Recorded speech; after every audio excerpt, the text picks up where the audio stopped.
So now it's time for mega star Chiranjeevi Gari speech. అందరికీ నమస్కారం.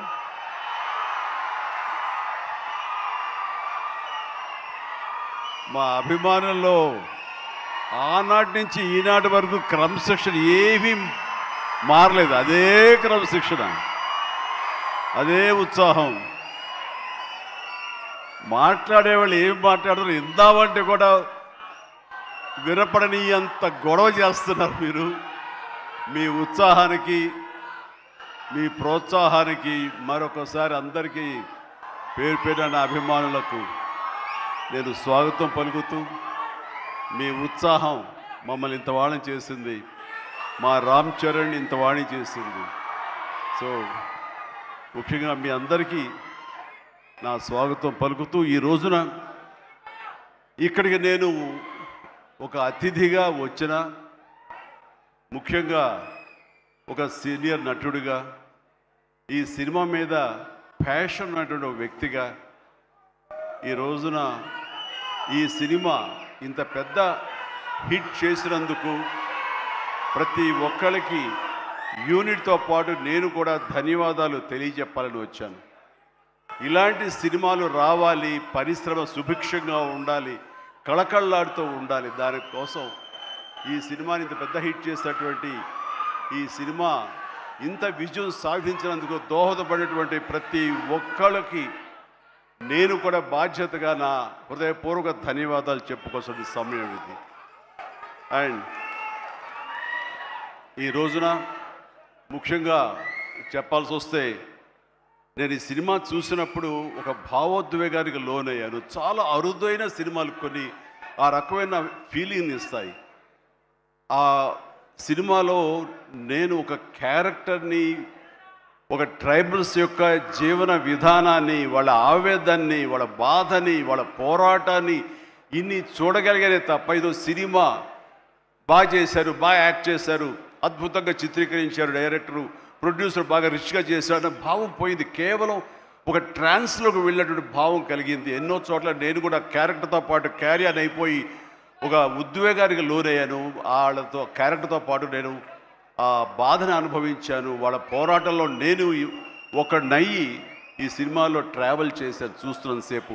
అంటే ఇంత పవర్ఫుల్ సబ్జెక్ట్, ఇంత ఎమోషనల్ సబ్జెక్ట్, ఇంత మోటివేషనల్ సబ్జెక్ట్, ఇంత ఇంటెన్సిటీ ఉన్న సబ్జెక్ట్ని ఎన్నుకొని దాన్ని చరణ్కి తను న్యాయం చేస్తాడని నమ్మినటువంటి వ్యక్తిగా, డైరెక్టర్గా మొట్టమొదటిగా నేను బుచ్చిబాబుని మనస్ఫూర్తిగా సభాముఖంగా నేను నా హృదయపూర్వక అభినందనలు తెలియజేస్తున్నాను. ముఖ్యంగా గాడ్ బ్లెస్. తను విలేజ్లో పెరిగిన వ్యక్తి, విలేజ్లో వాళ్ళ మనస్తత్వాలు తెలిసిన మనిషి. అందుకని ఈ కథ ఒక మట్టి కథ, మట్టి మనుషుల కథ. వాళ్ళ యొక్క ఎమోషన్, భావోద్వేగాలని తను పూర్తిగా నమ్మి అవపోసన పట్టిన వాడు కాబట్టి దాన్ని ఇంత అత్యద్భుతంగా ఈ తెర మీదకి ఎక్కించగలిగాడు, మనల్ని ఇన్వాల్వ్ చేయగలిగాడు. అందులో నాలాంటి వాడు సైతం సినిమాని డిసెక్ట్ చేస్తూ చూస్తుంటారే ఆ భావం పోయింది. సినిమాలు ఇన్వాల్వ్ అయిపోయాను అనమాట. దానికి ప్రధానంగా దీన్ని ఆ ట్రావెల్ చేయడానికి దోహదపడడానికి ఒక గట్స్ కావాలి, ఒక కన్విక్షన్ కావాలి. దానికోసం మన అన్ని రకాలుగా ఈ సినిమాకి న్యాయం చేస్తుంటే కథకుడుగా అవని, డైరెక్టర్గా కానీ బుచ్చిబాబు 100% న్యాయం చేశాడు. అండ్ ఇలాంటి బుచ్చిబాబు లాంటి శిష్యుల్ని చేరదీసి వాళ్ళలో ఉండేటటువంటి టాలెంట్ని సానబట్టి ఈ సానా బుచ్చిబాబుని మన అందరికీ గిఫ్ట్గా వదిలిన మా సుకుమార్ మాస్టర్ గారిని మనస్ఫూర్తిగా నేను అభినందించకుండా ఉండలేకపోతున్నాను. నిజంగా ఇలాంటి మట్టిలో మాణిక్యాల్ని వెలికి తీసేటువంటి ఒక దార్శనికుడు, ఒక ఫ్యూచర్లో ఇలాంటి వాళ్ళు ఇండస్ట్రీకి రావాలి అంటూ అలాంటి వాళ్ళకి అవకాశం కల్పించేటువంటి సుకుమార్ని నేను ఈ సందర్భంగా మనస్ఫూర్తిగా నేను అభినందించాల్సింది ఉంది. Thank you Sukumar. అలాంటి శిష్యులు మాకు అప్పగా ఇండస్ట్రీకి అవసరం. అండ్ ఇక ఈ సినిమాలో ప్రధానంగా ఇలాంటి సినిమాలు చిత్రీకరించాలంటే కనుక ఎంత డబ్బు అవుతుంది, ఏంటి బడ్జెట్ ఎంత, ఏంటి, దేనికి నెరవకుండా ఒక సినిమా తీయాలి. రామ్ చరణ్ నాకు చేస్తాను, నన్ను ప్రొడ్యూసర్ చేస్తాను, ప్రొడ్యూసర్గా నాకు సినిమాలు ఇస్తానని ఆయన రంగస్థలం టైంలో మాట ఇచ్చాడు సార్. దాన్ని నిలబెట్టుకుంటూ మళ్ళీ నాకు ఈ అవకాశం కల్పించాడు. కాబట్టి రామ్ చరణ్ గారు నా మీద పెట్టుకున్న నమ్మకానికి నేను దీన్ని ఎంతైనా సరే డైరెక్టర్ యొక్క విజన్ మేరకు దీన్ని నేను ప్రజల ప్రేక్షకుల యొక్క దీన్ని మనల్ని పొందేందుకుగా నేను సర్వశక్తులు వడ్డీ నేను మొత్తం ధారపోసి సినిమాను అత్యద్భుతంగా తీస్తానని ఆ గట్స్ ఉన్నటువంటి నిర్మాత సతీష్ కిల్లారు, ఆయనకి మనస్ఫూర్తిగా నేను అభినందించాలి. ఎందుకంటే దీంట్లో ఎన్నో కష్టాలు వస్తాయి, ఎన్నో బాధలు వస్తాయి. ఫైనాన్షియల్గా వయబుల్ అవ్వచ్చు, కాకపోవచ్చు, డబ్బులు మిగలచ్చు, మిగలకపోవచ్చు, లాభాలు రావచ్చు, రాకపోవచ్చు, ఏమి కాదు. ఒక అత్యద్భుత కథ. ఈ కథకి నిర్మాత అనిపించుకోవడం అంటే నాకు కావాల్సింది ఏముంది అంటూ ఆయన ఈ కథను నమ్మారు. అంత మంచి పేరు వచ్చింది దీనికి. కాబట్టి ఈ సందర్భంగా దీని వెనకల వెన్నుదన్నుగా నిలబడ్డటువంటి కిలార్ సతీష్ గారికి కూడా నా అభినందన తెలియజేస్తున్నాను. ఇక రామ్ చరణ్ మిగతా విషయాలు మాట్లాడబోండి. రామ్ గురించి మాట్లాడాల్సి వస్తే ఎవరికైనా ఏమనిపిస్తుందంటే బిడ్డ గురించి మాట్లాడుతుంటే అది ఆయుక్షీణం అంటారు. బిడ్డ గురించి మాట్లాడమంటే కనుక నా గురించి నేను మాట్లాడినట్లుగా ఉంటుంది అనుకుంటారు.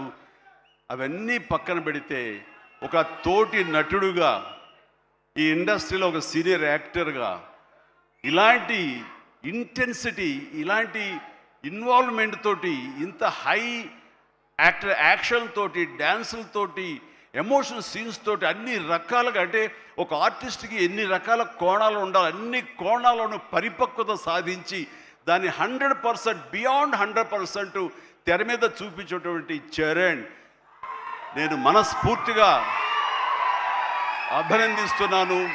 ఒక తండ్రిగా గర్వపడుతున్నాను.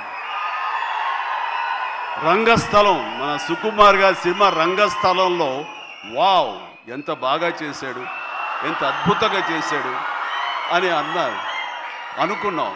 కానీ అలాంటి రంగస్థలాలు రావాలంటే మళ్ళీ ఎన్నేళ్ళు పడుతుందో ఏవో తెలియదు. ఎందుకంటే ఇవన్నీ కూడా అప్పుడప్పుడు తారసపడే గొప్ప అవకాశాలు ఒక ఆర్టిస్ట్కి పెర్ఫామ్ చేయాలనుకునే వాళ్ళకి. మిగతా అవన్నీ కమర్షియల్గా వస్తుంటాయి, మనం అందులో రాణిస్తాం, మెప్పిస్తుంటాం, డబ్బులు వస్తుంటాయి, అన్నీ వస్తుంటాయి. కానీ ఆర్టిస్ట్గా చిరస్థాయిగా నిలబడే సినిమాలు కొన్నే ఉంటాయి. అందులో రాజమౌళి సినిమా మగధీర కానివ్వండి, ఆర్ఆర్ సినిమాలు కానివ్వండి, సుకుమార్ రంగస్థలం కానివ్వండి, ఇంత త్వరగా ఒక 3-4 ఇయర్స్ గ్యాప్లో మళ్ళీ ఇలాంటి లాంటి సినిమా వస్తుందని నేను ఊహించలేదు. రియల్లీ ఆ రకంగా చరణ్ చాలా అదృష్టవంతుడు ఈ క్యారెక్టర్ రావటానికి. ఈ క్యారెక్టర్లో నేను చూస్తుంటే కాసేపు చరణ్ సినిమా అని కూర్చోని తప్ప నేను కానీ వాళ్ళ మమ్మీ కానీ థియేటర్లో చరణ్ మాకు కనిపించలా, పెద్దే కనపడుతూ వచ్చాడు, పెద్దే అలరిస్తూ వచ్చాడు. సో ఇది చాలా రేరుగా ఉంటుంది. సినిమా అలా కట్టిపడేయటం, క్యారెక్టర్లో కట్టిపడేయటం అంటే కనుక తను ఆ క్యారెక్టర్ని అవపోసన పట్టాడు, దాన్ని పూర్తిగా దాన్ని నమ్మాడు. ఆ క్యారెక్టర్ డైరెక్టర్కి ఏం కావాలో అది డెలివరీ చేయాలన్నాడు. ఒకే ఒక సంకల్పంతో ఉండకపోతే, అంత కఠోరంగా దాన్ని నమ్మి వెళ్ళకపోతే అతను ఖచ్చితంగా ఇందులో ఇంత సక్సెస్ అయ్యేవాడు కాదు. ఇంతమంది చేత ఇలా శభాష్ అనిపించుకునేవాడు కాదు. చెప్పాలంటే ఈ సినిమా చరణ్ మనల్ని సంతోషపెట్టాడు, మన చేత ఆనందంగా గెంతులు వేయించాడు, మన చేత బాధ పెట్టాడు, ఆ బాధకు మనం లోనయ్యేలా చేశాడు, ఆఖరికి విజయం సాధించాడు. ఇలాగా ఎన్ని రకాలుగా చూసుకున్నా సరే ఈ పెద్ద క్యారెక్టర్లో తను రాణించిన విధానానికి, తను పడ్డ కష్టానికి నేను మనస్ఫూర్తిగా నా అభినందనలు తెలియజేస్తూ మరొక ఎన్నో విషయాలు చెప్పాలి. అందులో మరొక విషయం ఏంటంటే ఆర్టిస్టులు అనేవాళ్ళు వాళ్ళ క్యారెక్టర్లో ఎమోషన్ వాళ్ళు ఓన్ చేసుకుని ఫీల్ అవ్వాలి తప్ప వాళ్ళు ముఖవళికలతోటి, ఫేషియల్ ఎక్స్ప్రెషన్స్ తోటి, ఫేషియల్ మజిల్స్ తోటి రాణించి రక్తి కట్టించాలన్నది పెర్ఫెక్ట్ యాక్షన్ కాదు. చాలామంది గొప్ప యాక్టర్లు ఉంటారు, వాళ్ళందరూ కూడా వాళ్ళు తెర మీద బాధపడుతూ మనల్ని బాధ పెడతారు. కానీ లోపల ఉన్న ఫీల్ని వాళ్ళు ఫీల్ అవుతూ తన మనసు లోపల అంతర్గతంగా ఏమి ఫీల్ అవుతాడో దాని కళ్ళ ద్వారా మాత్రమే చూపిస్తూ మనల్ని కంటదరి పెట్టించే విధంగా చేశాడే, అది పరిపూర్ణమైనటువంటి నటన, పరిపక్వత ఉన్నటువంటి నటన. ఈ రోజున రామ్ చరణ్లో ఆ పరిపూర్ణత పరిపక్వతను నేను 100% నేను సాటిస్ఫై అయ్యే విధంగా చేయగలిగాడు. మీరందరూ కూడా ఆశీస్సులు అందించే విధంగా దాన్ని ఆమోదించే విధంగా ఈ రోజున తెర మీదకి కనిపించిందంటే కనుక అది దాన్ని మనస్ఫూర్తిగా ప్రతి ఒక్కళ్ళం అభినందించాల్సినటువంటి ఇది. ఇక సినిమాని మనసుతోటి ఎలా ఫీల్ అయ్యి చేశాడో అది అలా ఎగ్జిబిట్ అయింది కాబట్టి మన మనసును తాకాడు. అది పక్కన పెడితే ఏ రకంగా బాడీ ట్రాన్స్ఫార్మ్ అయ్యాడు. ఒక్క నిమిషం ఆగండి, మీరు బాధ్యతగా వినండి. నేను చెప్పే విషయాలు మీ అందరూ కూడా మోటివేట్ చేసే విషయాలు, అందుకనే మీరు క్రమశిక్షణతో ఉండండి. Thank you very much. Please ఒక నిమిషం. మీరు ప్రతి వాళ్ళకి ఒక ధ్యేయం ఉండాలి. ఆ ధ్యేయంని మనం ఓన్ చేసుకోవాలి. ఆ గోల్ వైపు వెళ్ళేందుకు ఫిజికల్ కష్టం అయినా సరే ఎలా పడాలంటాలో ఈ రోజున ఒక స్టార్ కొడుకు గోల్డెన్ స్పూన్తో పుట్టాడు. చరణ్కి అవసరం లేదు, డైరెక్టర్ ఏం చెప్పాడు అది మెకానికల్గా చేసి వెళ్ళిపోతే ఇదే సినిమా ఇదే హిట్ అవుతుంది, ఇంతే అవుతుందేమో తెలియదు, కానీ దాన్ని మించి అయ్యింది, బియాండ్ 100% అయింది అంటే కనుక చరణ్ వన్ మ్యాన్ షో అంటున్నాడన్నా. మీరందరి చేత నేషనల్ అవార్డు వస్తుంది. నేషనల్ అవార్డు విన్నింగ్ పెర్ఫార్మెన్స్ అంటున్నారంటే అవార్డు రానివ్వండి రాకపోనివ్వండి అది పెద్ద సమస్య కాదు. ఈ రోజున రంగస్థలాన్ని కూడా రావాలని నాతో సుకుమార్ గారు ఎన్నోసార్లు అన్నారు. ఇది అవార్డు విన్నింగ్ పెర్ఫార్మెన్స్ అని అంత బాగా చేశాడు మన చరణ్ అంటూ. అంటే అవార్డు రావాల్సిన అవసరం లేదు, అవార్డు రావడం ఎన్నో దారులు ఉంటాయి, రావచ్చు రాకపోవచ్చు, బట్ ప్రజల మనుషుల్లో ఎంత అత్యుత్తమ నటన ఇచ్చాడన్నారే దాన్ని మించిన అవార్డు ఇంకోటి ఉండదు అనేది నేను ప్రగాఢంగా నమ్మిన విషయం. కాబట్టి చరణ్ వాళ్ళందరూ ఒక way of expression award winning performance అంటుంటే కనుక థ్యాంక్ యూ సో మచ్ అనుకోవాలి. కానీ ఈ సినిమాలో తన బాడీగా ట్రాన్స్ఫార్మ్ అయ్యింది. నేను ఎవ్రీ డే ఇంట్లో చూసేవాడిని. ఎర్లీ మార్నింగ్ లెగిచి ఎక్సర్సైజ్ చేసి క్రమం తప్పకుండా ఎక్సర్సైజ్ చేసి మళ్ళీ పగలంతా ఇక్కడ యాక్షన్ సీక్వెన్స్లో పాల్గొని అలిసిపోయి ఇంటికి వచ్చి స్నానం చేయకుండా మొహం గడుక్కుని ఒక సూప్ తాగి కొంచెం ఎనర్జీ గెయిన్ అయిన తర్వాత మళ్ళీ 9 to 10 ఈవినింగ్ మళ్ళీ ఎక్సర్సైజ్ చేసేవాడు. నేను అన్నాను అవసరమా ఇది ఇలా చేస్తున్నాడు వీడు, అవసరమా అంటే లేదు రేపు మార్నింగ్ మళ్ళీ ఫ్రెష్గా ఉండాలి, బాడీ లేకపోతే సహకరించదు, రేపు పొద్దున మళ్ళీ యాక్షన్ సీక్వెన్స్లు ఉన్నాయి, ఈ రెజ్లింగ్ ఉంది నాకు అది ఇది అని చెప్తుంటే కనుక వాళ్ళ అమ్మ చాలా బాధపడిపోతుంటుంది. కానీ నాకైతే మాత్రం శబాష్ కష్టాన్ని నమ్ముకున్నాడు, నాకేంట్లే అనే ధోరణిలో లేడు. నేను మనస్ఫూర్తిగా అంతరాలలో మనసుల్లో నేను తన్ని చాలా ఎప్రిషియేట్ చేస్తూనే ఉండేవాడిని. ఒకరోజు సడన్గా ఫోన్ కాల్ వచ్చింది, బాబుకి చరణ్కి ఒక దెబ్బ తగిలింది సార్, గబుని హాస్పిటల్కి తీసుకెళ్ళి అనగానే ఎలా ఉంటుంది, ఏం దెబ్బ తగిలింది, ఎంత తగిలింది, ఎంత ఇదేంటి ఈ యాక్షన్ సీక్వెన్స్ అంటున్నాడు మాకు తెలుసు అనేసరికి ఏం దెబ్బ తగిలింది సార్ మీకు ఫోటో పంపిస్తానని ఫోటో పంపించారు. ఫుల్ ఈ కన్ను కన్నంత ఎర్రగా అయిపోయి కిందంతా రక్తధారతో వస్తే ఆ స్టిల్ చూసిన తర్వాత కన్నుకి ఏమైనా అయిందా, కన్నే పోయిందా అనే భావంతో కంగారు పడిపోయాం. వాళ్ళ అమ్మకు చూపించకూడదా అని చెప్పేసి ఏంటంటే ఇది బాబు హాస్పిటల్ చిన్న ట్రీట్మెంట్ అంట, ఏదో చిన్న ఇదంట అని అన్నానే. కానీ ఆ డాక్టర్ మన సుధాకర్ ప్రసాద్ గారు, ఆయన కాస్మెటిక్ సర్జన్, ఆయన చూసి ఆయనతో మాట్లాడిన తర్వాత చాలా అదృష్టం అండి, కన్ను గుడ్డు పోవాల్సింది పోకుండా ఐబ్రోకి కింద నుండి బోన్ దగ్గర అవతల ఒక డ్రెస్లర్ ఒక గుండు వచ్చి హిట్ చేసింది, అది కట్ అయింది కిందంతా, అంతే తప్ప ఇంకేం కాలేదు, అవి నేను ఎలాంటి ఇబ్బంది లేకుండా నేను స్టిచెస్ చేస్తున్నాను అని చెప్పేసి అంటున్నాడు. ఒక 7-8 పడ్డాయి ఫీచర్స్. ఆ తర్వాత అన్న తర్వాత ఒక సై ఆఫ్ రిలీఫ్ అమ్మాయి అప్పుడు చెప్పిన వాళ్ళ అమ్మకి పెద్ద ప్రమాదం ఏం కాదని చెప్పేసి. సో అలాంటివి ఉన్నప్పుడు అంత కష్టం తీసుకుంటున్నప్పుడు నేను బాధపడే కంటే కూడా సంతోషపడ్డాను ఎస్ అని. ఇలాగా ఇది జరుగుతున్నప్పుడు నాకు ఒక పాత ఇన్సిడెంట్ ఒకటి గుర్తుకొచ్చింది.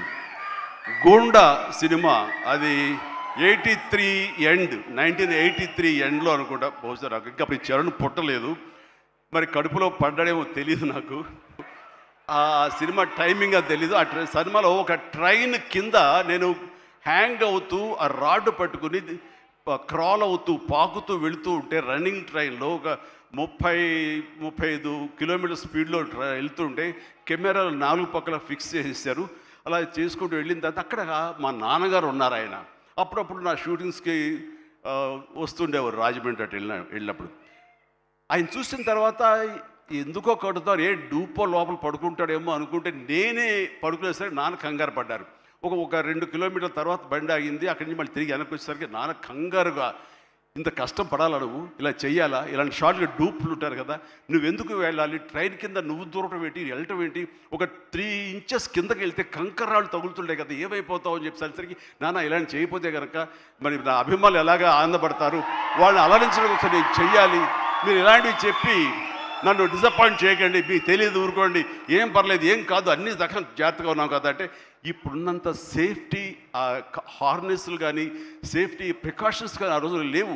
మన చేతి బలంతో హ్యాంగ్ అవుతూ వెళ్ళాలి.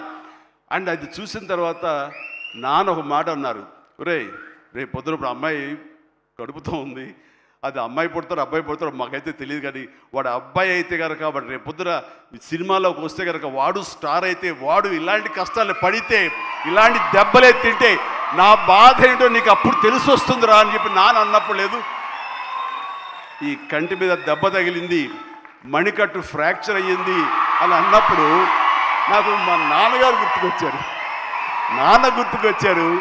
ఆయన ఆ రోజే అన్నారు, ఆయన నోటి వాక్యం, ఆయన నోటి ఇది, ఆయన బాధతోటి ఉద్వేగంతో అన్నా సరే, ఈ రోజున నా బిడ్డ కష్టానికి ప్రతీక, ఏది ఈజీగా రాదు, nothing is short cut, nothing comes, అడ్డదారులు ఏది రాదు, ఆ కష్టపడితేనే వస్తుంది. ఎస్, అలా కష్టపడ్డాడు. ఈ సినిమాకి అంత మన్నలను పొందారు మీరందరి చేత. ఈ రోజున పెద్దియే అనిపించుకుంటున్నాడు, రామ్ చరణ్ కాదు అనేలాగా ఉంది అంటే కనుక అది చాలు. ఆ బిడ్డకి ఆశీస్సులు మీ అందరి నుంచి.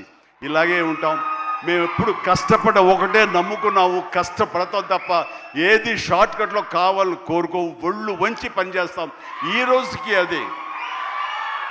ఈ రోజు కూడా చిరంజీవి గారు మీరేంటి 2 పూటలు ఇంకా ఎక్సర్సైజ్ చేస్తారంటే, అవకాశం ఉంటే 2 పూటలే చేస్తాను, బట్ ఒక పూట మాత్రం చాలా ఖచ్చితంగా చేస్తాను. ఇద్దరం జిమ్లో ఒకరు పోటీ పడుతుంటాం అనమాట. మరి సరదాగా పర్సనల్ విషయాలు మీతో నేను షేర్ చేసుకోవడం ఆనందంగా ఉంది. అండ్ చరణ్ ఈ సినిమాలో తను నటించలేదు, జీవించాడు. అందుకనే ఇంకా చిరంజీవి కాదు, తను చరణ్ జీవి అని మీ నుంచి వచ్చిన మాట ఇది. నిన్న కూడా ఢిల్లీలో పిఎం గారు నరేంద్ర మోడీ గారితో పాటు తను కూడా ఒక కాంక్లేవ్లో పాల్గొన్నాడు. రిపబ్లిక్ టీవీ కాంక్లేవ్లో పాల్గొన్నప్పుడు వాళ్ళు కొత్త కాయినేజ్ పెట్టారు, న్యూ ఏజ్ మెగాస్టార్ అని. ఎస్, మనం ఇలాంటి అవకాశాలు నాకు రాలేదు, కానీ చరణ్కి వచ్చింది. చరణ్ దాంట్లో నిరూపించుకుని ఒక అడుగు ముందుకు వెళ్తున్నాడు. కాబట్టి చరణ్ ముందుంచి నేను వెనక ఉండడం అన్నది సబబు, అది కరెక్టు. బిడ్డలు ఎదిగినప్పుడు, బిడ్డలు ముందుకు వెళుతున్నప్పుడు ఆ పొందే ఆనందం అంతా ఇంత కాదు. సో ఈ రోజున ఈ పెద్ది తర్వాత రంగస్థలంలో కొంతవరకు, ఇప్పుడు ఈ పెద్ది తర్వాత పుత్రోత్సాహం అనేది 100% నేను ఫీల్ అవుతున్నాను. అండ్ ఎవరో అన్నట్లుగా మరి బిడ్డ పైకి వచ్చాడు, బిడ్డ ఫుల్ ఫిడ్జ్గా చేస్తాడు కదా, ఇంకా మీరు చెయ్యాలంటే ఆహా, ఆ విషయం మాత్రం ఎస్ చెయ్యాలి. నేను అంటాను, ఇప్పుడు పని చేయటం డబ్బు కోసమో లేకపోతే ఇంకోటి కోసమో లేకపోతే ఇంకా మీరు ఆర్టిస్ట్గా పేరు సంపాదించుకోవడం కోసం కాదు. ఇది పని చేయటంలో ఆనందం ఉంది, పని చేయటంలో ఒక ఎనర్జీ ఉంటుంది. సో అది పూర్తిగా జీవితకాలం అనుభవించిన నాకు, 47 సంవత్సరాల పాటు అనుభవించిన నాకు, ఆ పని అంటే ఆ ఉత్సాహం అంతే. జస్ట్ 24 అవర్స్ బ్యాక్ మొన్న ఉదయం 4:30 లేచాను. ఎందుకంటే ఎక్కడో అల్యూమినియం ఫ్యాక్టరీలో నేను 8 o'clock షార్ట్లో ఉండాలి అంటే 4:30 లెగిస్తేనే కానీ నేను వెళ్ళలేను. 4:30 లేచాను, 1 hour ఎక్సర్సైజ్ చేస్తాను, మేకప్ అండ్ వెళ్ళిన తర్వాత ఏం ఓపిక అండి మీకు అట్లాగా, ఇంకా ఎన్నాళ్ళు పని చేస్తాను మా ఆవిడ అంటుంటే, సరే చాలు వెళ్ళమ్మా ఇలా చెప్పిన డిసప్పాయింట్ చేయకుండా నేను చేయాలి, చేయట్లో ఉత్సాహం అని చెప్పి. సో పని అనేది మాకందరికీ జీవన ఇది మనకి, అది ప్రతి ఒక్కరికి కావాలి, అది లైఫ్ లైన్ మనకి. సో పని చేసే విధంగా ఉండాలి. సోంబేరితనం కానీ, చూద్దాంలని పోస్ట్పోన్మెంట్లు కానీ, ప్రొకాస్టినేషన్స్ కానీ, ఇవన్నీ కూడా మా దగ్గరికి, మా ఇంట్లోకి రావు, మా గుమ్మంలోకి రావు, మా యొక్క కాంపౌండ్లోకి రావు. అందుకనే అదే కష్టాన్ని తను నమ్ముకున్నాడు, అదే కష్టాన్ని నేను నమ్ముకున్నాను. మా కష్టానికి ప్రతిఫలంగా మమ్మల్ని ఎక్కడో మీ గుండెలు ఎక్కడో పెట్టారు. అంత మంచి స్థానం మాకు ఇచ్చినందుకు చరణ్ తరపున, నేను మా కుటుంబం తరపున మీ అందరికీ మనస్ఫూర్తిగా, ప్రజానీకానికి, ప్రేక్షక లోకానికి, ఎవరైతే ఈ సినిమాని ఆదరించారో, చిన్న బిడ్డల దగ్గర నుంచి, టీవీల ముందు డ్యాన్స్ వచ్చే బిడ్డల దగ్గర నుంచి, థియేటర్లో కన్నీళ్ళు పెట్టుకుని ఎమోషనల్ అయినటువంటి యువత వరకు, అమ్మాయిలు కానీ, అబ్బాయిలు కానీ, పెద్దవాళ్ళు కానీ, వీళ్ళందరూ చూసి ఆనందిస్తుంటే నేను కూడా వావ్ చాలు ఈ జన్మ కన్నా ఫీలింగ్ నాకు ఇచ్చాడు. Thank you Charan, love you రా, లవ్ యూ మై గాడ్. ఇక ఈ సినిమాలో ప్రత్యేకంగా చెప్పాల్సింది నెక్స్ట్ జగపతి బాబు గారు. జగపతి బాబు గారు ఆంగికం, ఆహార్యం టోటల్గా మారిపోయింది. అసలు జగపతి బాబు అనే ఆ వాయిస్ వినేంతవరకు నాకు తెలియదు. ఈ సినిమాలో ఒక ఆయువు పట్టులాగా ఉండి, ఒక సోల్ ఆఫ్ ద ఫిలిం అని చేసి తను పెర్ఫార్మెన్స్ తోటి ఆ సినిమా హీరోని, ఎవరైతే పెద్దని మోటివేట్ చేసే విధంగా ఆ క్యారెక్టర్ కన్సీవ్ చేయటం కానీ, ఆ క్యారెక్టర్ని తీర్చిదిద్దిన తీరు కానీ చాలా అద్భుతం. అలాగే ఒక హుందాతనంతో శివరాజ్ కుమార్ ఎందుకు పెట్టారా, ఏముంటుందో అనుకుంటే కనుక, చరణ్ లాంటి ఆర్టిస్ట్ని మీద అజమాయిషీ చేసేవాడు ఎవరైనా ఉండాలి అంటే వాడికి ఒక స్టామినా ఉండాలి, ఒక స్ట్రెంగ్త్ ఉండాలి, ఒక ఇమేజ్ ఉండాలి. అందుకనే శివరాజ్ కుమార్ నాకు సోదరుడు సమానం. తను తీసుకుని ఈ సినిమాలో హుందాతనంతో తను డిగ్నిఫైడ్గా తను చేసి ఈ క్యారెక్టర్కు నిండుదనం తీసుకొచ్చాడు. అలాగే తన అందచందాలతో ఆనాడు మా శ్రీదేవి తనయ జాహ్నవి కపూర్ తన అందాలతోటి, సాంగ్స్ తోటి అమ్మాయి అలరించింది. అండ్ దాని తర్వాత ప్రతి నటులకు పేరు పేరున నా హృదయపూర్వక అభినందనలు తెలియజేస్తున్నాను. తర్వాత ప్రధానంగా ఇక టెక్నీషియన్స్కి వస్తే కనుక రెహమాన్ గారికి ప్రథమ తాంబూలం ఇవ్వాలి. రెహమాన్ గారు ఈ సినిమా ఎలా ఒప్పుకున్నారు, ఏమిటి, ఎలా ఒప్పించాడు, నువ్వే భాషతో మాట్లాడావని జోక్ చేస్తూ మాట్లాడుతున్నాం. కానీ ఒక మంచి కంటెంట్ ఉంటే కనుక ప్రాణం పెట్టి చేయాలనుకునే ప్రతి టెక్నీషియన్ దాన్ని ఓన్ చేసుకుంటాడు. ఆ రకంగా ఈ కథని పెద్దని ఓన్ చేసుకుని దానికి ప్రాణ ప్రతిష్ఠ చేసినటువంటి రెహమాన్, దాని సాంగ్స్ ఇచ్చి మేము అందరి చేత ఉత్సాహంగా కేరింద్ర పెట్టే విధంగా, ఉత్సాహం డ్యాన్స్ ఇచ్చే విధంగా చేసినటువంటి రెహమాన్ గారికి కూడా సభాముఖంగా నా హృదయపూర్వక అభినందనలు తెలియజేస్తున్నాను. అండ్ ర్యాండీ రత్నవేలు గారు మాకు మన సినిమాలు పనిచేశారు, మా 150కి. అలాగే చరణ్తో కూడా కపుల్ ఆఫ్ మూవీస్ చేశారు. ఆయన టోటల్గా ఇంకొక పెద్ద లోకాన్ని చూపించాడు. ఆయన పెద్ద లోకాన్ని అంటే ఎక్కడ కూడా అది మన హైదరాబాద్ పరిసర ప్రాంతాల్లోనూ మహా అయితే కొంచెం శ్రీలంక దాకా వెళ్ళారు. శ్రీలంకలో తీసి ఎక్కడ చేశారు. కానీ అది టోటల్గా గతంలో ఎప్పుడు చూడని విజువల్స్, ఆ రకంగా విజువల్ వండర్ క్రియేట్ చేసిన రత్నవేలును కూడా మనస్ఫూర్తిగా నేను అభినందిస్తాను. అలాగే ఆర్ట్ డైరెక్టర్స్ కానివ్వండి, ప్రొడక్షన్ మన నూలి ఎడిటర్ నవీన్ నూలి గారు కానీ, ఇలా ప్రతి ఒక్కరు కూడా పూర్తిగా ఇన్వాల్వ్ అయ్యి వాళ్ళ శాఖలను న్యాయం చేస్తూ టోటల్గా కాంప్రహెన్సివ్గా ఈ సినిమాకి మరో లెవెల్కి వెళ్ళడానికి దోహదపడ్డారు. వీళ్ళందరికీ కూడా మనస్ఫూర్తిగా అభినందిస్తూ, సతీష్ గారు ఇలాంటి సినిమాలు మీరు చేయండి. అండ్ ఈ సినిమాలు డెఫినెట్గా ఆదరిస్తారు ఒక న్యూ వేవ్ థాట్ తోటి. అండ్ బుచ్చి మళ్ళీ ఒకసారి చెప్తున్నాను, ఇలాంటి అవకాశాలు, ఇలాంటి థాట్స్ వస్తే మాత్రం డెఫినెట్గా నువ్వు చేయాలి మీ గురువుగారి ఆశీస్సులతోటి. అండ్ మనస్ఫూర్తిగా అభినందిస్తూ నాకు ఈ అవకాశం ఇచ్చినందుకు thank you so much. Thank you and excellent. Bye everyone, good night and take care. జాగ్రత్తగా వెళ్ళండి. అమ్మా నాన్నలు మీకోసం ఎదురు చూస్తుంటారు. సంతోషంగా ఇంటికి వెళ్ళండి. Bye, good night. Thank you so much mega